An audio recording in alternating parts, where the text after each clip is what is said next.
Exam की point में एक बार फिर से आप सभी का स्वागत है। दोस्तों आज के इस वीडियो में हम इंडियन ज्योग्राफी के 1000 एमसीक्यू को देखेंगे। दोस्तों इंडियन ज्योग्राफी से जितने भी मोस्ट इम्पॉर्टेंट क्वेश्चन बन सकते हैं वो सारे इस वीडियो में कवर करेंगे। तो सीधी बात नो बकवास, देखते हैं दोस्तों आज का जो पहला क्वेश्चन है। भारत के पश्चिमी तट के उत्तरी भाग को क्या कहते हैं? दोस्तों जो भारत के पश्चिमी तट है उसका जो उत्तरी भाग है वो कहलाता आपका कोंकण तट। ठीक है, जो मालवाड़ तट है मैं आपको पहले बता चुका हूँ कि पश्चिमी घाट का दक्षिणी भाग है। ठीक है, कोरोमंडल जो तट है पूर्वी तट के दक्षिणी भाग है, जो आंध्र प्रदेश और तमिलनाडु में स्थित है। दोस्तों ये क्वेश्चन अगर डीपली देखने हैं तो एनसीईआरटी सार संग्रह के अंतर्गत टॉपिक वाइज सॉल्व कराए गए हैं, चाहो तो आप देख सकते हो, लिंक आपको वीडियो के डिस्क्रिप्शन में मिल जाएगा।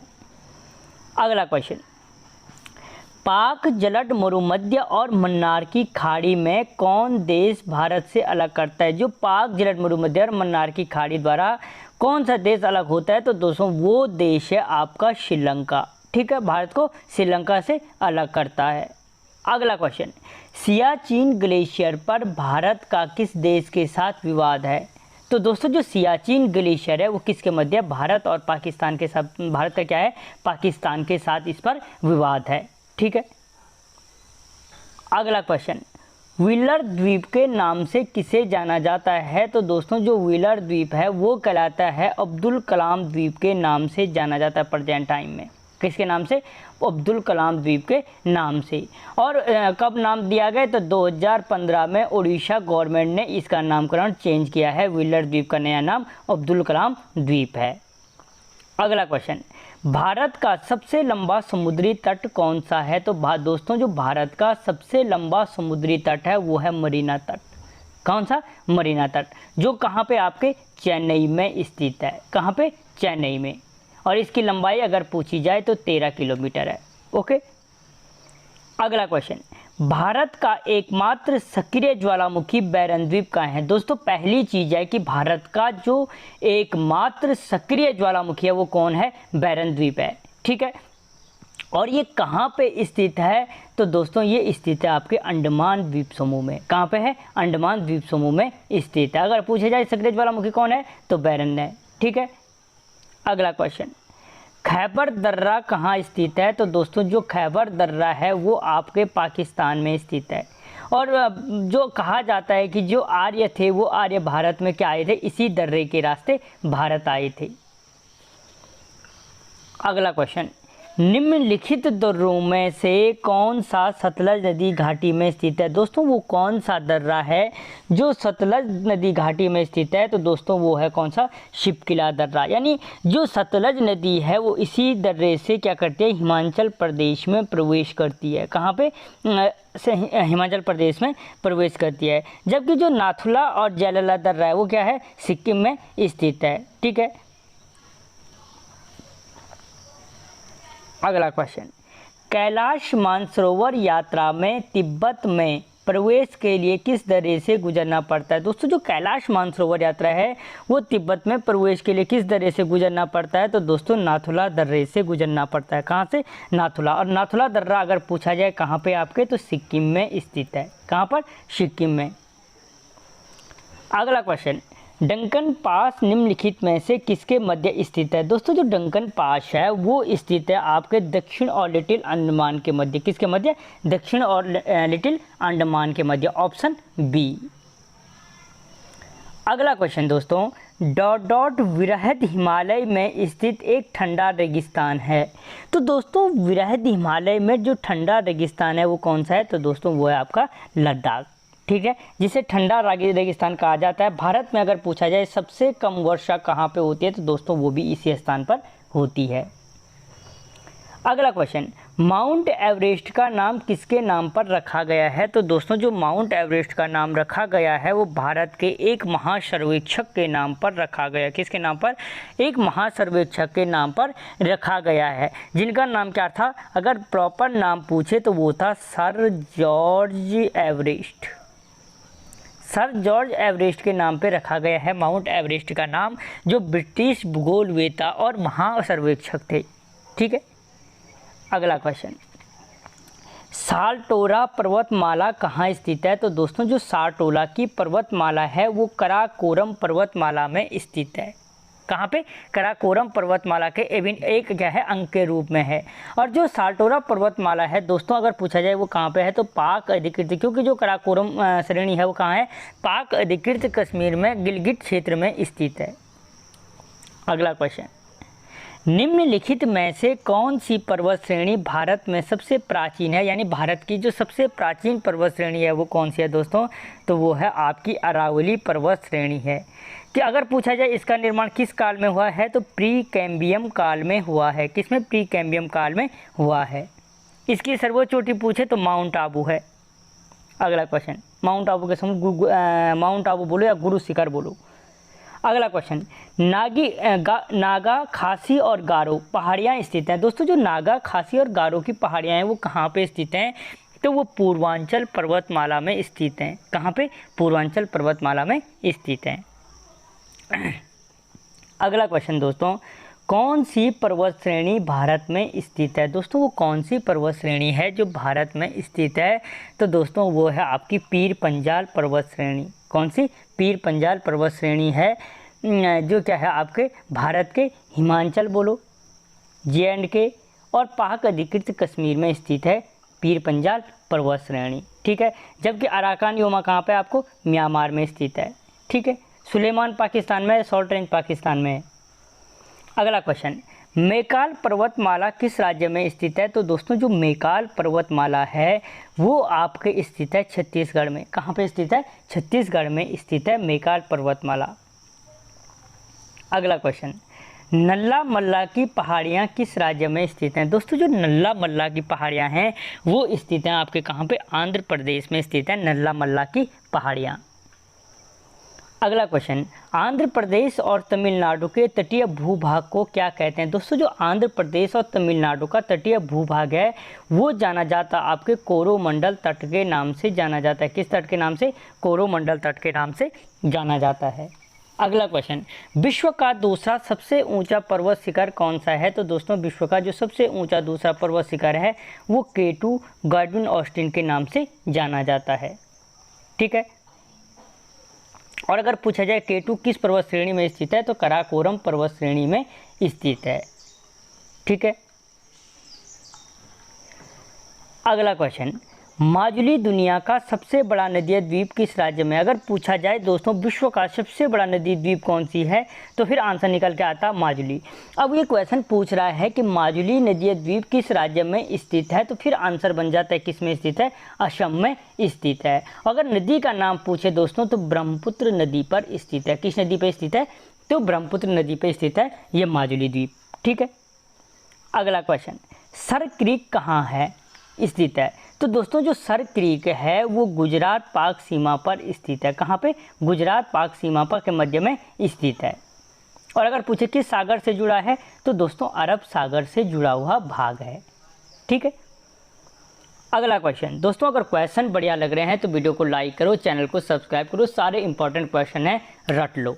अगला क्वेश्चन, अराकानयोमा हिमालय का पूर्वी विस्तार है जो है। दोस्तों पहली चीज़ जो अराकानयोमा है वो अगर पूछा जाए किसका विस्तार है तो हिमालय का पूर्वी विस्तार है। और अब पूछ रहा है कि ये स्थित कहाँ पे है तो दोस्तों जो ये आपके स्थित है अराकानयोमा, अभी थोड़ी देर पहले बोला था मैंने, म्यांमार में स्थित है। ठीक है, भारत को म्यांमार से अलग करता है। या अगर पूछा जाए कौन सी पर्वत श्रेणी भारत और म्यांमार के मध्य प्राकृतिक सीमा बनाती है तो वो क्या है? अराकानयोमा पर्वत श्रेणी है।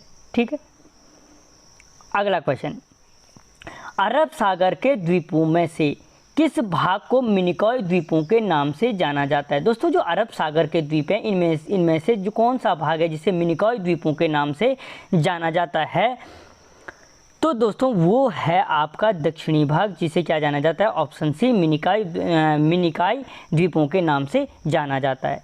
अगला क्वेश्चन, पूर्वी और पश्चिमी घाट को जोड़ने वाली पहाड़ी है। दोस्तों वो कौन सी पहाड़ी है जो पूर्वी और पश्चिमी घाट को जोड़ती है? ठीक है। पूर्वी और पश्चिमी घाट को जोड़ने वाली जो पहाड़ी है दोस्तों वो है नीलगिरी की पहाड़ियाँ। कौन सी? नीलगिरी की पहाड़ियाँ। और अगर पूछा जाए कहाँ पे स्थित है दोस्तों, तो तमिलनाडु, केरल और कर्नाटक, इन 3 राज्यों में पाई जाती हैं नीलगिरी की पहाड़ियाँ। अगला क्वेश्चन, सतलज व काली नदी के बीच स्थित हिमालय का भाग। दोस्तों जो सतलज और काली नदी है उसके मध्य का जो हिमालय का भाग है किस नाम से जाना जाता है? तो वो जाना जाता है कुमाऊं हिमालय के नाम से। किसके नाम से? कुमाऊं हिमालय के नाम से। अगला क्वेश्चन, तिस्ता और दिहांग नदियों के मध्य का हिमालय भाग कहलाता है। दोस्तों जो तिस्ता और दिहांग नदियां हैं उनके मध्य का जो हिमालय का भाग है किस नाम से जाना जाता है? तो वो कहा जाता है असम हिमालय। जबकि सतलज और काली के मध्य कुमाऊं हिमालय, अभी थोड़ी देर पहले बोला है। अगला क्वेश्चन, निम्नलिखित में से किसे सिहाद्री के नाम से जाना जाता है? दोस्तों इनमें से जो सिहाद्री के नाम से जाना जाता है वो जाना जाता है सिहाद्री बोलो या सिहाद्री पर्वतमाला बोलो के नाम से पश्चिमी घाट को जाना जाता है। या निम्न में से पश्चिमी घाट को अन्य किस नाम से जाना जाता है? तो फिर आंसर निकल के आ जाता है दोस्तों सह्याद्री या सिहाद्री के नाम से जाना जाता है। ठीक है। अगला क्वेश्चन, केरल के तट को कहते हैं। दोस्तों जो केरल का तट है किस नाम से जाना जाता है? तो वो कहलाता है मालवार तट के नाम से जाना जाता है केरल के तट को। ठीक है। और कहाँ से कहाँ तक है? तो मंगलुरु से कन्याकुमारी के बीच फैला हुआ है। अगला क्वेश्चन, जोजिला दर्रा जोड़ता है। दोस्तों जो जोजिला दर्रा है वो किसको किससे जोड़ता है? तो याद रखना श्रीनगर और लेह को जोड़ता है। यह क्वेश्चन बन सकता है कि श्रीनगर को लेह से कौन सा दर्रा जोड़ता है? तो फिर आंसर निकल के आता है जोजिला दर्रा जोड़ता है। ठीक है। अगला क्वेश्चन, कुल्लू घाटी किसके मध्य स्थित है? दोस्तों जो कुल्लू घाटी है वो किसके मध्य में स्थित है? तो वो स्थित है लद्दाख और पीर पंजाल के मध्य में स्थित है। किसके? लद्दाख पर्वत श्रेणी है जो और पीर पंजाल पर्वत श्रेणी है, उन दोनों के मध्य का जो हिमाचल प्रदेश का भाग है वो कहलाता है कुल्लू घाटी कहलाती है। ठीक है। और अगर पूछा जाए किस नदी घाटी में स्थित है? तो दोस्तों ब्यास नदी घाटी में स्थित है। किस नदी घाटी में? तो ब्यास नदी घाटी में स्थित है। अगला क्वेश्चन, अंडमान और निकोबार की सबसे ऊंची चोटी कौन सी है? दोस्तों जो अंडमान और निकोबार की सबसे ऊंची चोटी है वो चोटी है आपकी माउंट सैंडल के नाम से जानी जाती है। किसके नाम से? Mount sandal. अंडमान और निकोबार की सबसे ऊंची चोटी माउंट सैंडल है। ठीक है। और अगर इसकी ऊंचाई पूछे तो याद रखना 732 मीटर है। कितनी है? 732 मीटर। अगला क्वेश्चन, निम्नलिखित में से कौन अक्साई चीन का भाग है? दोस्तों इनमें से जो अक्साई चीन का भाग है, निम्नलिखित में से अक्साई चीन का भाग कौन सा है? ठीक है। तो दोस्तों वो है लद्दाख का जो पठारी भाग है। अभी बोला था मैंने भारत और पाकिस्तान की सीमाओं पर स्थित है, सबसे ऊंचाई पर स्थित युद्ध स्थल है। ठीक है। तो वो भाग है लद्दाख का पठारी भाग। अगला क्वेश्चन, मुंबई में पुणे की अपेक्षा अधिक वर्षा का कारण क्या है? तो दोस्तों मुंबई में पुणे की अपेक्षा जो अधिक वर्षा का कारण है वो है दोस्तों मुंबई का पवनाभिमुखी होना। क्या है? मुंबई का पवनाभिमुखी होना। अगला क्वेश्चन, भारत की जलवायु पर निम्नलिखित में से किसका प्रभाव नहीं पड़ता? तो दोस्तों भारत की जो जलवायु है उस पर जो गल्फ स्ट्रीम जलधारा है उसका असर नहीं पड़ता है। किसका? गल्फ स्ट्रीम जलधारा का नहीं पड़ता है। अगला क्वेश्चन, वर्ष में 50 सेंटीमीटर से कम वर्षा वाला क्षेत्र है। दोस्तों जहाँ पर वर्ष में 50 सेंटीमीटर से कम वर्षा होती है वो क्षेत्र क्या कहलाता है? तो दोस्तों वो कश्मीर में लेह के नाम से जाना जाता है। ठीक है। क्या जाना जाता है? कश्मीर में लेह के नाम से जाना जाता है जहाँ पर 50 सेंटीमीटर से कम वर्षा होती है। अगला क्वेश्चन, दक्षिण पश्चिमी मानसून कब तक पूरे देश में सक्रिय होते हैं? तो दोस्तों जो दक्षिण पश्चिमी मानसून है वो लगभग 15 जुलाई तक क्या होते हैं? पूरे देश में सक्रिय होते हैं। जबकि 1 जून को अगर पूछा जाए सबसे पहले कहाँ आते हैं? तो केरल के तट पर आ जाते हैं। ठीक है। अगला क्वेश्चन, भारत में शरतकालीन वर्षा का क्षेत्र है। दोस्तों भारत में जो शरतकालीन वर्षा का क्षेत्र है वो कौन सा है? तो शरतकालीन वर्षा मोस्ट रूप से देखने को मिलती है पंजाब और तमिलनाडु में। कहाँ पे? पंजाब और तमिलनाडु में देखने को मिलती है। अगला क्वेश्चन, निम्न में कौन सी मिट्टी बेसाल्ट लावा के अपक्षय से निर्मित हुई है? दोस्तों निम्न में से वो कौन सी मिट्टी है जो बेसाल्ट लावा के अपक्षय से निर्मित हुई है? तो दोस्तों वो मिट्टी है आपकी कौन सी? रैगूर मिट्टी। कौन सी? रैगूर मिट्टी है। ठीक है। अगला क्वेश्चन, भारत में सर्वाधिक क्षेत्रफल कौन से वन पाए जाते हैं? तो दोस्तों भारत में जो सर्वाधिक क्षेत्रफल पर पाए जाने वाले वन हैं वो हैं उष्णकटिबंधीय शुष्क पर्णपाती वन। कौन से वन पाए जाते हैं? उष्णकटिबंधीय शुष्क पर्णपाती वन, जिन्हें आप पतझड़ वन के नाम से भी जानते हैं। किस वन के नाम से? पतझड़ वन के नाम से जानते हैं। अगला क्वेश्चन, धान, ज्वार, बाजरा मुख्य किस प्रकार की फसल है? दोस्तों जो धान, ज्वार और बाजरा है वो मुख्य रूप से वो आपकी क्या है? मुख्य रूप से फसल है आपकी खरीफ की फसल। और इसके अंतर्गत अगर आपको पता है कि ये जून से जुलाई के बीच बोई जाती है और सितंबर अक्टूबर में इसकी कटाई की जाती है।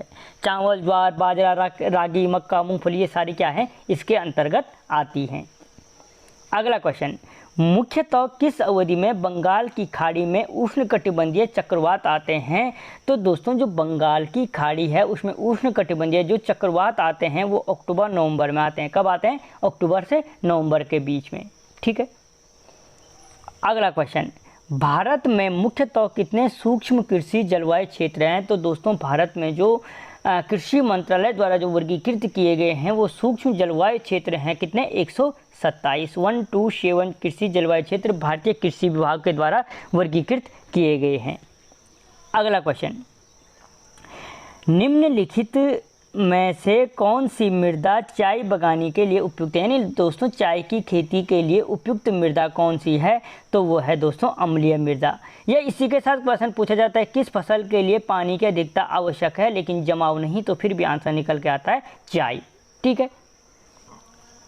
अगला क्वेश्चन, निम्नलिखित में से जंगल की आग किसे कहा जाता है? तो दोस्तों जो जंगल की आग कहा जाता है वो कहा जाता है आपके ब्यूटिया मोनोस्पर्मा को। ब्यूटिया मोनोस्पर्मा को दोस्तों, इसी ब्यूटिया मोनोस्पर्म को कहा जाता है आपको क्या?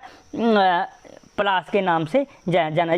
प्लास का बॉटनिकल नेम है क्या? Butea monosperma. और दोस्तों ये उत्तर प्रदेश का राजकीय पुष्प है। इसी को जंगल की आग, जंगल की ज्वाला कहा जाता है। होली के रंग बनाने मुख्य रूप से प्रयोग किया जाता है। ठीक है। ये डीपली क्वेश्चन अगर देखना है आप तो NCERT सार संग्रह के नाम से प्लेलिस्ट है, आप वहाँ पर जाकर देख सकते हो। अगला क्वेश्चन, रॉल प्राप्त होता है। दोस्तों रॉल प्राप्त किससे होता है? तो चीड़ के वृक्षों से क्या होता है? ये रॉल प्राप्त होता है। अगला क्वेश्चन, भारत का सबसे शुष्क भाग है। दोस्तों जो भारत का सबसे शुष्क भाग है वो कौन सा है? तो वो है आपका जैसलमेर राजस्थान वाला। कौन सा? जैसलमेर राजस्थान वाला भाग भारत का सबसे शुष्क भाग है। सबसे शुष्क मतलब यहाँ पे 10 सेंटीमीटर से कम वर्षा वाला क्षेत्र पाया जाता है। ठीक है। अगला क्वेश्चन, भारत के किस राज्य में सर्वाधिक वर्षा होती है? तो दोस्तों भारत में जो सर्वाधिक वर्षा होती है वो होती है आपके मेघालय में। कहाँ पे? मेघालय में, जहाँ औसत वार्षिक वर्षा लगभग दोस्तों 11,872 mm पाई जाती है। ठीक है। अगला क्वेश्चन, पौधे को सर्वाधिक जल किस मिट्टी से प्राप्त होता है? तो दोस्तों पौधे को जो सर्वाधिक जल प्राप्त होता है वो प्राप्त होता है चिकनी मिट्टी से। किससे? चिकनी मिट्टी से। और अगला क्वेश्चन दोस्तों, निम्नलिखित में से किस मिट्टी को स्वतः जुताई वाली मृदा कहा जाता है? तो दोस्तों काली मिट्टी को क्या कहा जाता है? स्वतः जुताई वाली मृदा कहा जाता है। या अगर पूछा जाए कि किस कपास की खेती के लिए कौन सी मिट्टी उपयुक्त है? तो दोस्तों काली मिट्टी है। या किस मिट्टी में सूखने पर खुद ही दरारें पड़ जाती हैं? तो वो फिर आंसर हो जाएगा काली मिट्टी को। स्वतः जुताई वाली मृदा, अच्छा बोल दिया, किसको कहते हैं? तो काली मिट्टी को कहते हैं। ये कई पॉइंट बन सकते हैं काली मिट्टी से। तो दोस्तों इस वीडियो में 50 क्वेश्चन है। इससे आगे के क्वेश्चनों को अगले पार्ट में लेकर आऊँगा। आपको वीडियो कैसा लगा मुझे कमेंट बॉक्स में बताना। मिलता हूँ अगले वीडियो में, तब तक जय हिंद।